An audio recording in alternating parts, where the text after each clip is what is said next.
and welcome to This Thing Called Life, a podcast dedicated to sharing stories of giving, kindness, compassion, and humanity. Your host, Andi Johnson, will guide you through powerful stories of organ, tissue, and eye donation from individuals, families, and healthcare teams whose experiences will inspire you. Every act of giving, no matter how small, has the potential to change a life. We're so glad you're here. Now, let's dive into the show.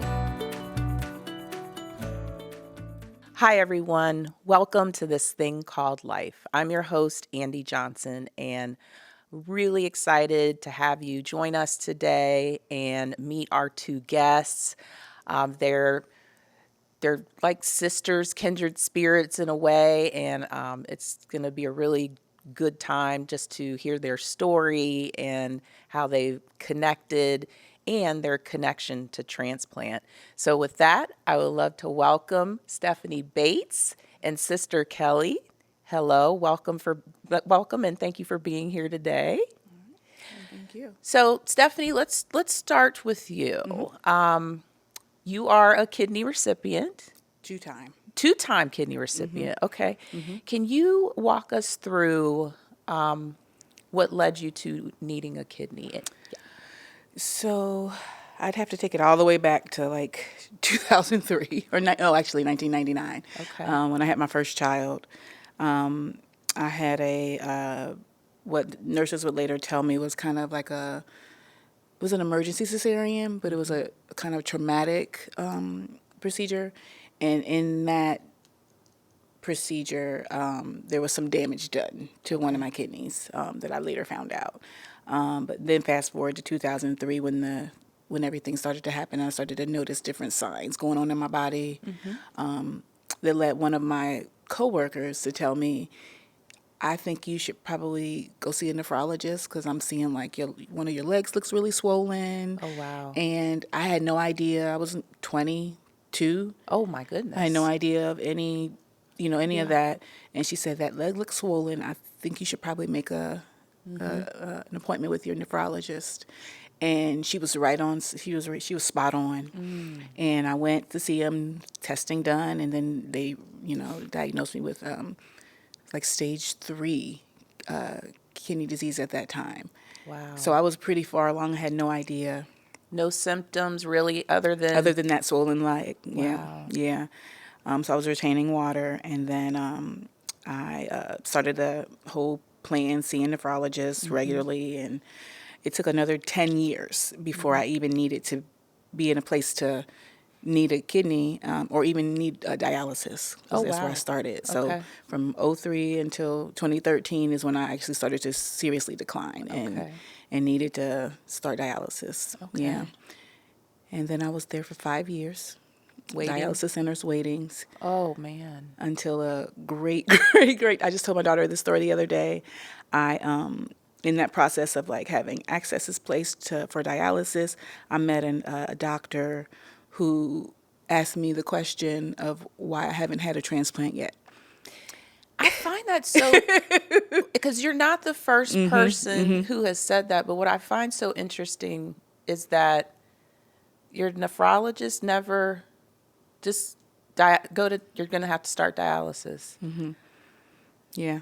So this doctor said, right, because you're young, you're vibrant. Mm-hmm. Mm-hmm.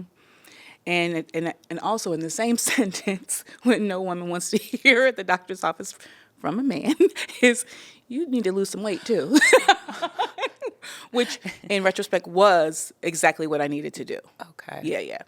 Because you have to be in a certain BMI to receive a transplant. So he connected me with like weight loss people. We got weight loss plan together. I dropped that weight. Wow. And then probably maybe less than 6 months after I dropped that weight, I was listed. Okay. And only a few months later than that, I got a call for a transplant. Oh, wow. So it was less than a year from I lost the weight, getting on the list, to being transplanted. Wow. Yeah. So you were transplanted in? The first time was in 2019. Okay. Yeah, 2019. So I started the weight loss in 2018, transplanted 2019. Yes. And then I got really sick during our COVID years. Okay. And the transplanted kidney failed from the wow. complications from me having COVID.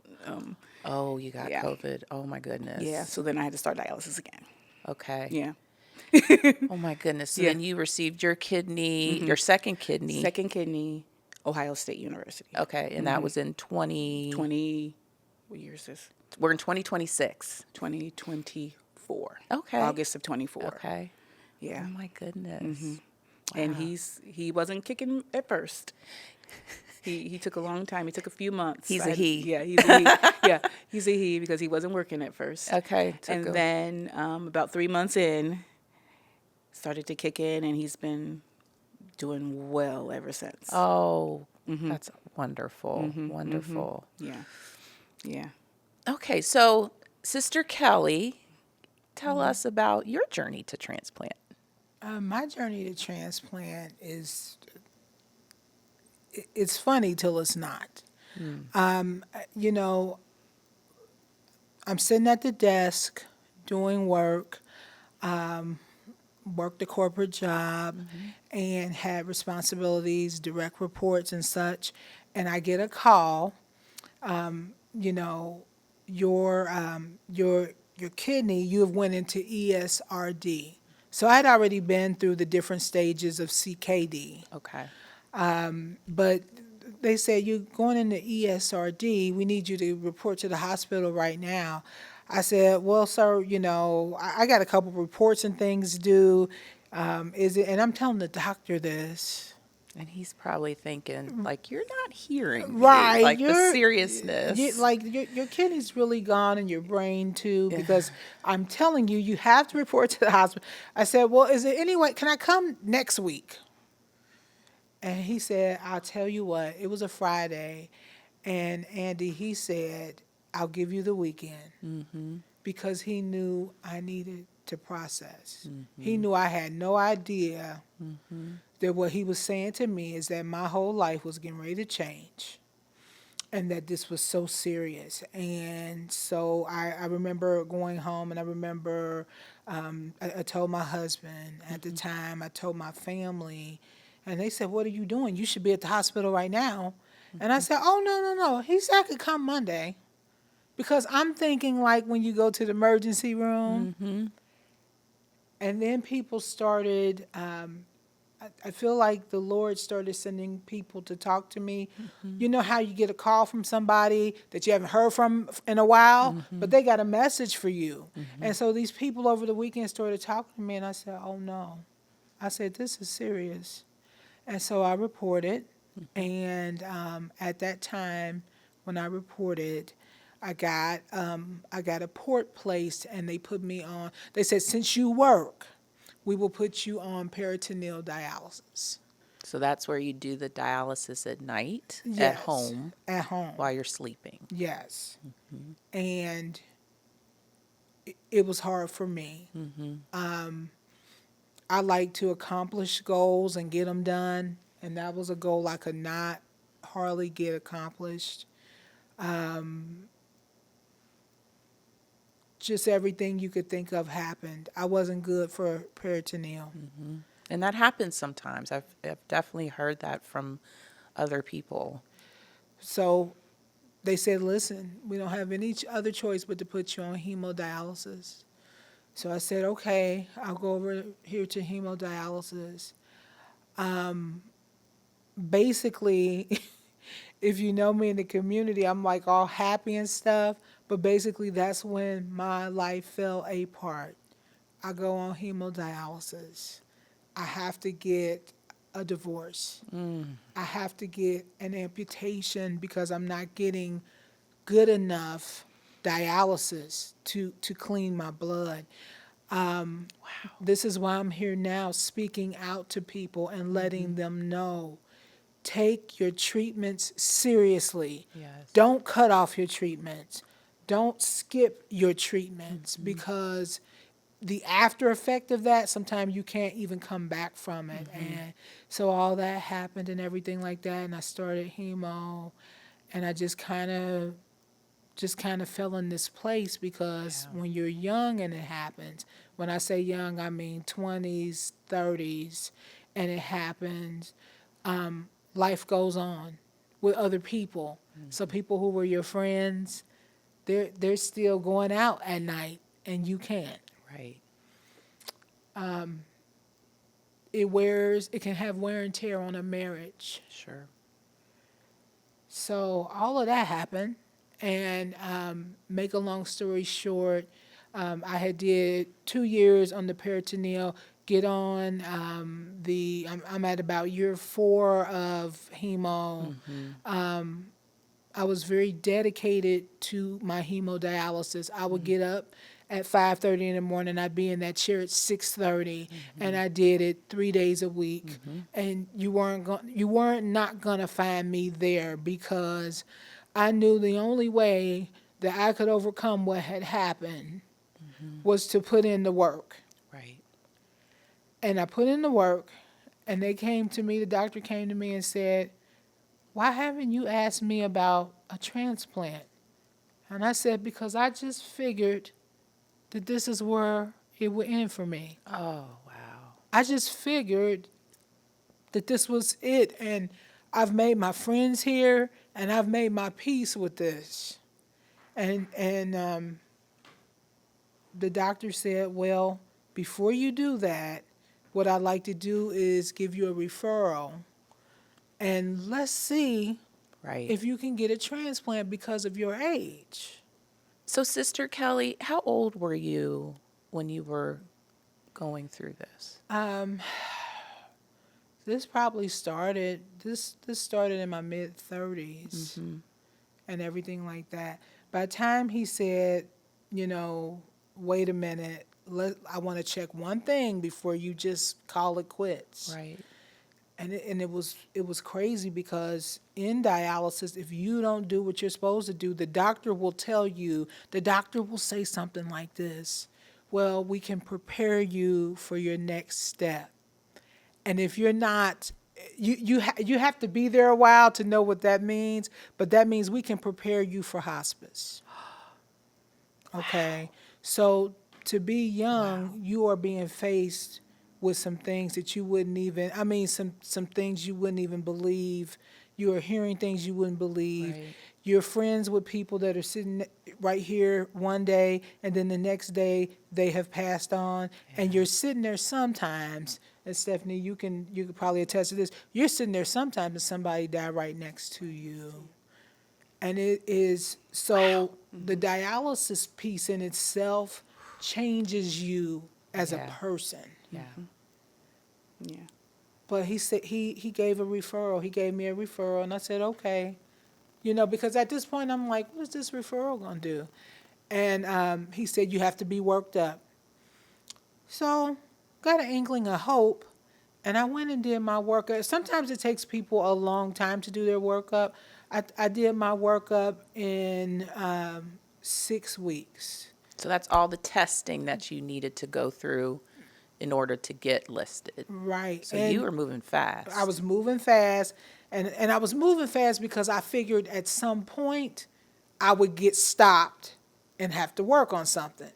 I figured at some point, and I have to say, shouts out to my sister April. My sister April, she started working up because she said, "I'm going to give my big sister a kidney if I can't do anything else." Wow. And that girl just hung in with me. My family did, but I'm just saying my sister would be right there with me getting her work up. And so I figured something would stop it. And I passed this part, and then this level passed, and then this level, and this level. And so then you get listed. So now I'm on I'm on dialysis, and I'm listed. And nothing is happening. I'm not hearing a call. Nobody's saying nothing. People are smiling at me. I'm like, "What are you smiling? Are you laughing? Are you catfishing me? Or am I going to get a kidney?" Right. And the lady said, "This is the point where you hurry up and wait." She said, "Kelli, you got to wait." And I said, "Okay." And I waited, and I remember it was 3 weeks, and I waited. And about 4 weeks, I said, you know what? They're not going to give me this. I'm just going to accept it. In fact, I might leave because so much has happened. They're not going to give me this. And that was about week 4. By week 5, I was ready to tell dialysis, take me off the roll, because there's not too much more I can put up with this. We're at 5 years. Right. I'm at 5 weeks of being listed. I'm not hearing anything. Nobody is saying nothing back. I did everything I needed to do quickly. Nothing is happening. And that next week, the 6th week, went to dialysis that Wednesday. I remember it was a great day in dialysis. People were laughing. Everything was going on. It was a great day. I said, I'll see you guys, in 2 days. Mm-hmm. They said, okay, we'll see you, blah, blah.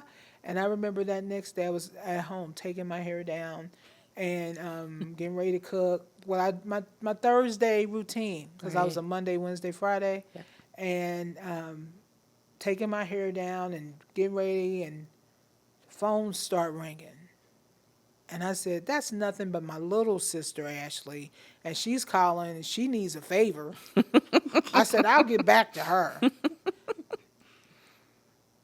But the phone was ringing too much for it to be Ashley. And I get over there, and dialysis had called 3 times, and UC had called 5 times.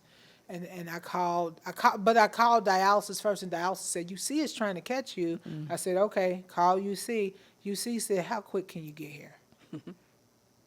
I said, well, what do you mean? I said, I live in the city. Okay, you think you can be here in about an hour and a half? Sure. Yeah, we need you to come because we think we have a kidney for you. So at this point, my hair is half done. I got to turn the stove off because I can't finish cooking. I got to get ready to go to UC. I called my sister April, who had been in it with me and was going to give me the kidney. I said, April, I don't think you got to work up no more. They said they got a kidney. I tell my mom, April, my mom gets so crazy. They get so crazy. They're dressed. They get dressed, and they're there, and I'm in shock. Mm-hmm. Mm-hmm. Because I just didn't believe that the life of a transplant was ever going to be my fate. Mm-hmm. But I'm so thankful to be here with you today to let other people know, if you put in the work and you do what you got to do and you get you a good team of dialysis people and a good team of doctors, and you just believe in yourself, do what they tell you to do, you can also live, your life can go on. Right. With transplant. Mm-hmm. That is so powerful because you bring up a great point in that I think there are so many people who have resigned themselves to this just going to be dialysis, and that's it. And that's really, truly not living, right? Mm-hmm. So for you, just to hear you, knowing you, because I obviously didn't know you back then, but it's really surprising that you were in that space where you were just like, this is it for me, because that's so not you. That is just not, it's not your personality at all. So to see you come through that and be who you are today, it's such a blessing. Thank you. I want to take a turn here and talk about how you two fabulous ladies connected, because I think this is so interesting. Mm-hmm. So who wants to start? Oh, man. I can't remember if we connected at one of those events that they had, like a connection event, or if we were just met in passing at an appointment. Was it at an appointment? I want to say it was at an appointment. At an appointment. And I heard her talking about a volunteering event. And I was like, oh. And I was just like, hey, like, I heard you talking something about like a food pantry or something like that. How can I get involved in that? And she gave me the information. And, from there on, we just been connected ever since. Like, anytime she would call me like, hey, we got this going on this week. Can you absolutely. Or I'll message her and say, hey, you got something going on? Can I help? Can I can I bring like my nephew, my daughter, whoever it is? You know, we want to join in, we want to jump in, we want to help, because that was a big piece of what I do anyway, is volunteering with my church and with the community and anything. So when I heard her speaking that, I was like, I ran up. Hey, I don't know you. You don't know me. But I heard you say something about volunteering. How can I get involved with whatever you have going on? Wow. And yeah, so we just been connected by that ever since. So how long have you been friends? Oh, wow. That was my first transplant, which was at UC as well. Okay. So that had to be after 2019. Well, yeah. Okay. We both got transplanted in 19. Okay. Yep, 2019. Yeah. So you were connected over kidneys. Yep. I love that. You know, Sister Keli, like, her name is synonymous with community. Like, she's everywhere doing all the things and just really pouring in. By this time, I've gotten the transplant, right? And by the time I meet Stephanie, and so I'm probably talking, and you probably can hear me, and if I'm not screaming, like, you know, I'm enjoying life. I'm back to life, and now let me say this: just because you get a transplant, you don't immediately go back to life, because they got to get you stabilized. You know, because things can happen, your body can fight itself, right? And so, for whatever reason, we were up at that appointment, but you back to life. You start to feel better, you start to look better, everything, and just to be able to make friends with Stephanie was a whole nother blessing in this journey. Yes. Because I had friends, you know, of course, some of them left, Sure. but we're not talking about the haters. And we're not talking about the people that don't understand that life is ups and downs. We're talking about the true heroes in life. And I met this young lady, and she was a hero because she had every reason not to volunteer. She wanted to volunteer. Then we started talking, and I'm like, something is familiar about her. And then I come to find her birthday is around my birthday. We just were familiar and able to link. But more than that, she understood where I had been, and I understood where she had been. And that was something I didn't have with none of my other friends. That's so powerful to be able to have that bond. You're struggling. Stephanie, you probably understand, right, in a much different level, and same for you with Sister Keli. What has that meant, knowing that you all have each other in that way and you have that bond? It actually, it makes you, it creates a sense of like, there is somebody, like you said, there is someone who knows exactly what I'm going through. Now, our stories are not entirely the same, but we've been through the same types of situations, you know, the waiting process, you know, is the kidney ever coming? All the procedures you have to get up, go through to get all the testing, all the, it feels so, it feels daunting, it feels overwhelming, you know, appointment after appointment after appointment just to be listed, and then the possibility of them not listing you because maybe you didn't pass this or that. Right. So to know that there is somebody who went through that as well, and can support you and understand that, yeah, it is hard, it's a struggle, and then you've come through it and they've come through it. It's just a good connection. Right. Right. What has it meant? And I ask all my guests this, that the fact that you received these gifts, these precious life gifts, but the tragic side of that, and that there was loss of life? Like how as recipients how do you manage that? How does that make you feel? I'll say for me, the first transplant, it was a struggle. Yeah. When I got the call, I got a call early in the morning. It was like 6 a.m. on a Sunday. And I answered the phone with the worst attitude you could ever have because it was Sunday morning at 6 o'clock. And I'm like, hello? Like, who is calling my phone at 6 o'clock in the morning? You're like, who this? On a Sunday, yeah. And then, like, the doctor answered the phone, and she's like, hi, I'm Dr. da-da-da. And I was like, oh, okay. So then immediately my mood changes. And I go, okay, so, I'm sorry. It's okay. I'm just thinking. Take your time. Sorry, pass it over.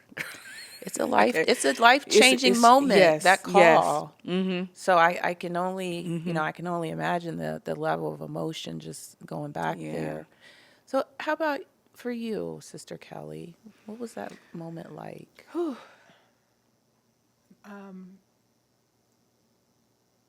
Honestly, when the lady called me, because you go through a class where they tell you, now listen, this can happen, that can happen, and before transplant. So honestly, we're going down to UC.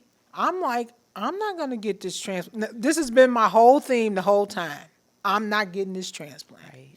And I say, because they can find, they can find a little, let's say you get your nails done, they can find a little infection in your finger. Right. You got to wait 3 months. Right. They can find silent pneumonia. You got to wait 3 months. So I said, okay, I'm going to get down here. And I hope it goes through. Mm-hmm. I'm not going to count my eggs before the chicken hatches. Because this is the state of mind I've been in for years with this. You have very little expectation. And very little hope for anything at that point. Right. Mm-hmm. And, and then, so while they're getting you ready, because they got to go back and they got to get the 100 tubes of blood, and they got to do all this stuff. And then I have my family upstairs. They're having the full party. They've started the party, but because I'm going into transplant, I can't join this party, right? And I'm in my mind saying, I hope they enjoy this party because, when they find out I'm not getting this transplant, they're going to need something to party about. And I'm sitting there and I'm working with Dr. Latifa Skilsky. Mm-hmm. Dr. Silsky. She put in my transplant. Mm-hmm. My advocate doctors, Dr. Madison Cuffey. Oh, my goodness. Shout out, Dr. Cuffey. Shout out. That's who changed my life. That's who told me to lose weight. So now that all makes sense. Mm-hmm. Dr. Cuffey.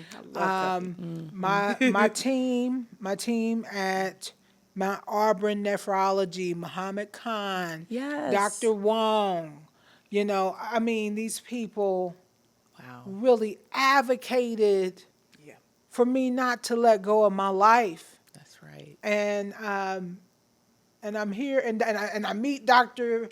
Latifa Silsky, and she all happy, and I'm like, okay, well, you're the one that's got to bring this through, because I'm still here. And what happens is they said, we'll do the surgery about 4 o'clock in the afternoon. So I've been there since 10:30 in the morning. They're doing all the pre-testing, everything like that. And they say about 4 o'clock afternoon. And it hits 4. And it hits 4:10. And it hits 4:30. And I said, see? Told you. Not Told happening. you that it's not. And about 4:45, they come in. They say, okay, are you ready? And so I remember we got downstairs in like pre-surgery. And my mom said, now, wait a minute. Do you really have a kidney for her?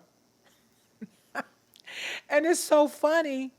What's funny about it is my mom is the spiritual person. Mm-hmm. And when she says something, and it might sound crazy, but it's something to it. And she said, well, ma'am, she said, we have the kidney, she said, but we had to wait for it to come, and it was on the plane. Mm-hmm. And my mom said, oh, the kidney was traveling here. That's why I couldn't feel the, okay, and then the kidney gets there. And I think my mom and my sister went downstairs to another party or something like that. Because they were taking me back. And they took me back. And Dr. Latifa, she showed me, she said, this is your kidney. Wow. And I'm like, oh, okay. Because I'm on happy juice by this point. It's the best juice. Happy juice. And I'm like, okay. And I wake up. And I'm in the surgical ICU. And I got a kidney. And things that hadn't happened in years start happening. Yep. Wow. And my dad and my brother, they were kind of scared, but they came back. About 11 o'clock at night, they got their nerves together. They came back. My dad said to me, he said, you're a champion. Wow. Yeah. Oh, man.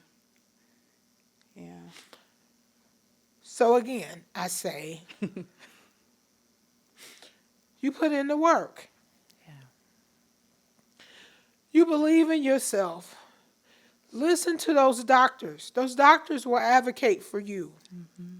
If they see you doing well, they're going to do everything they can for you. They do not want you to die. They want you to live, but they got to know that you want to live too. Mm-hmm. And that's the feelings that I had. And from there, Andy, and thank you for all the kind words you have said, but from there, Greater Cincinnati knows I've done nothing but go up in the community, mm-hmm. helping people mm-hmm. to be the best them they could be. Yes. Yes. Yeah.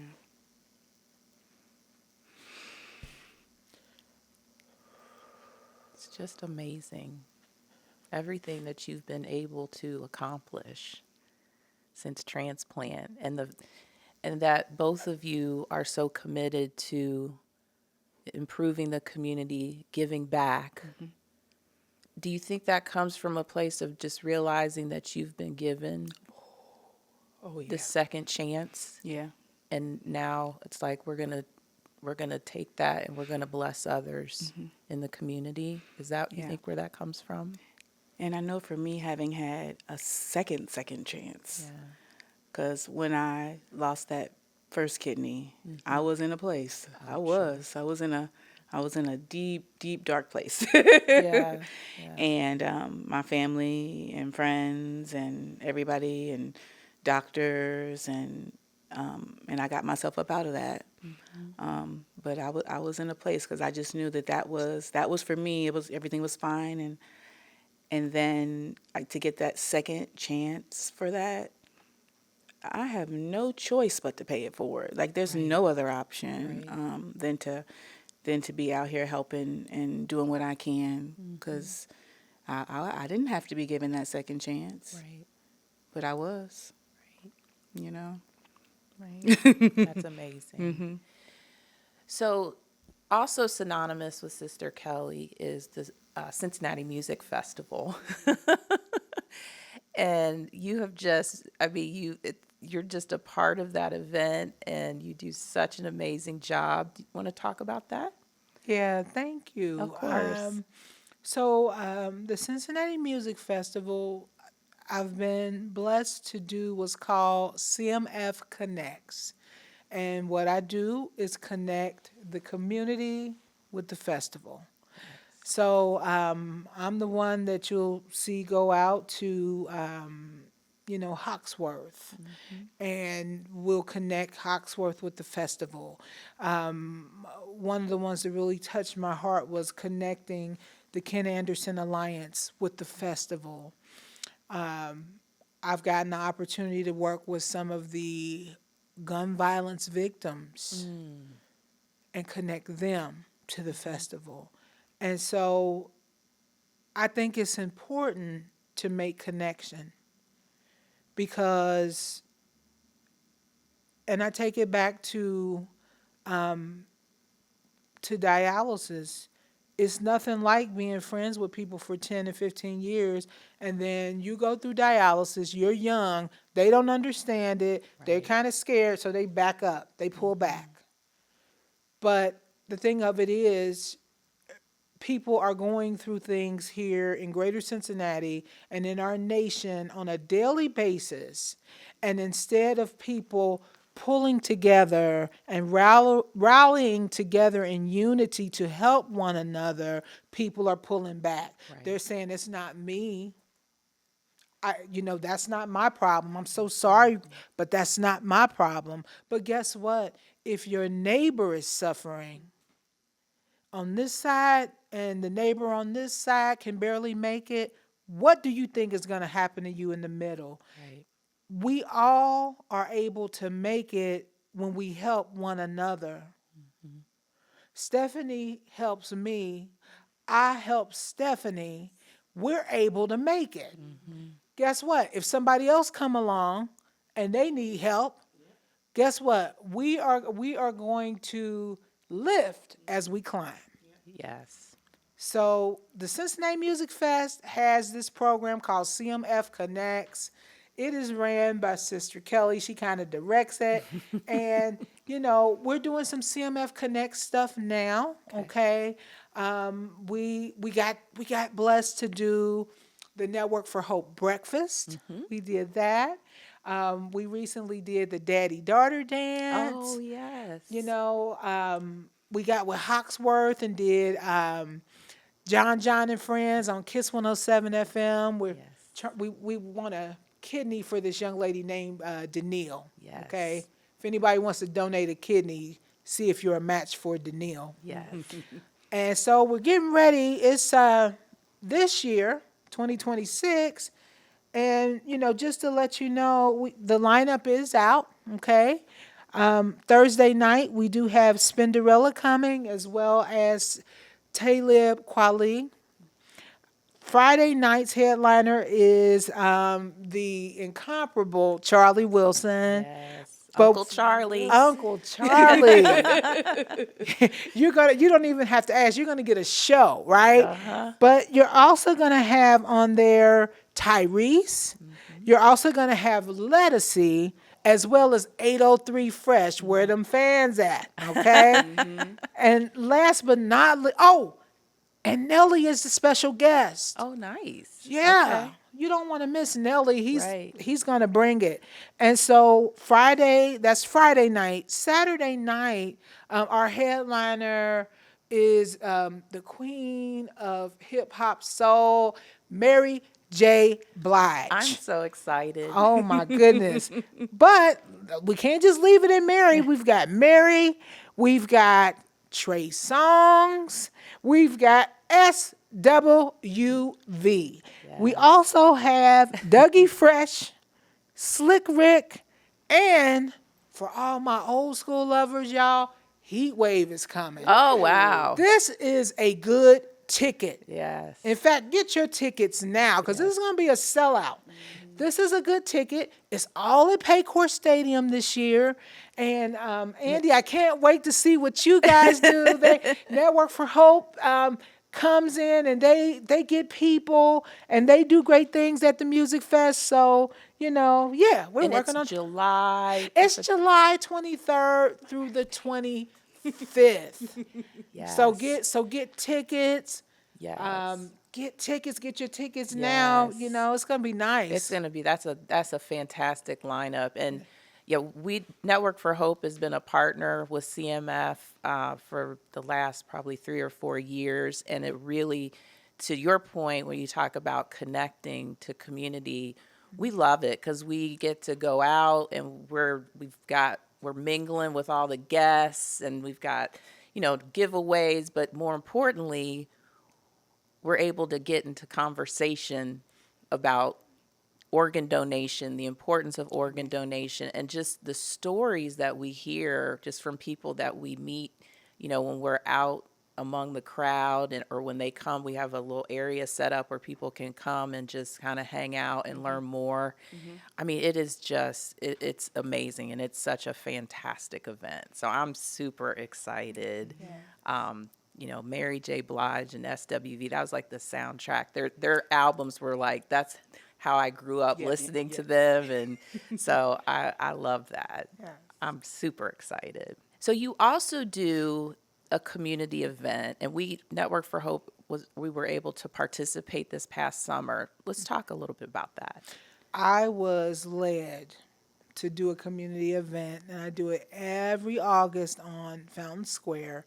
It's called Hope Fest, and it's really hope for a greater Cincinnati. I find that I don't care who I talk to, everyone needs hope. Everyone needs hope. Nobody's without hope. If you got money, you may need health, and that's needing hope. You may be homeless, and you may need hope. And a lot of times, like I said, people are left out. People fall through the cracks. But Hope Fest is a Sunday afternoon in the summertime when everybody can come on the square. It's free. You can sit down, and we have people come up and give messages of hope. We have people come up and sing. We have our city and county leadership. They come and say things.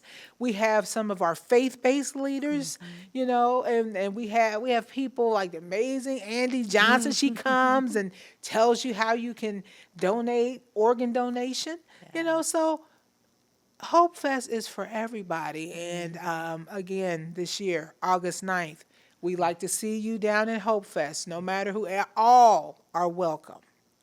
My best memory of last year's Hope Fest is, of course, it's August, and there's like a spontaneous rain that comes down, and it's raining, and I look over, and our own Vice Mayor, Jan Michelle Kearney, she's just out there dancing in the rain, and it was just, I don't know, it was just really a beautiful moment to capture, because I think it just, to your point, like everyone needs hope, and that just exuded that to me in that moment. And I love your message about hope and how important that is. And I think about just the dark places you were in and where you felt hopeless, and how you have been able to take that, and really kind of flip it on its head and say, nope, everyone needs to have hope. And you both are beacons of that. And I appreciate you both sharing your testimonies and how you've pushed through. And I'm so grateful. Thank you. So I want to thank you both for being with us again today, and just again sharing your powerful stories, and your sisterhood, and also, again, you are voices of hope. You're blessing others just through your work in the community, but also sitting here and just sharing your stories, and really emphasizing to people the importance of advocating for yourself and doing the work. I mean, that really, really stuck with me. So thank you both so much. And I want to thank everyone for tuning in today. This is a really powerful show. And as we know, we learn about what it means to truly be resilient. And so Stephanie and Sister Keli are representative of what that means. So I want to thank you again for listening. I want to remind you that today there are more than 100,000 people on the national waiting list. The majority of those people, about 90,000, are waiting for kidney transplants. You can be their hope. You can be their hope. You can learn more about being a living kidney donor. You can also register at registerme.org to be a donor, but you can give hope to someone else with that decision. Thank you again. And I just want to remind you to please be kind to yourself and to others. Take care.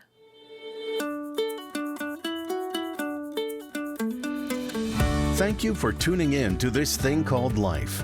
Remember, every act of giving, no matter how small, has the potential to change a life. Be sure to subscribe on iTunes or wherever you listen to your favorite podcasts so you never miss a new episode. We'd truly appreciate it if you could share, like, or leave us a review to help us grow.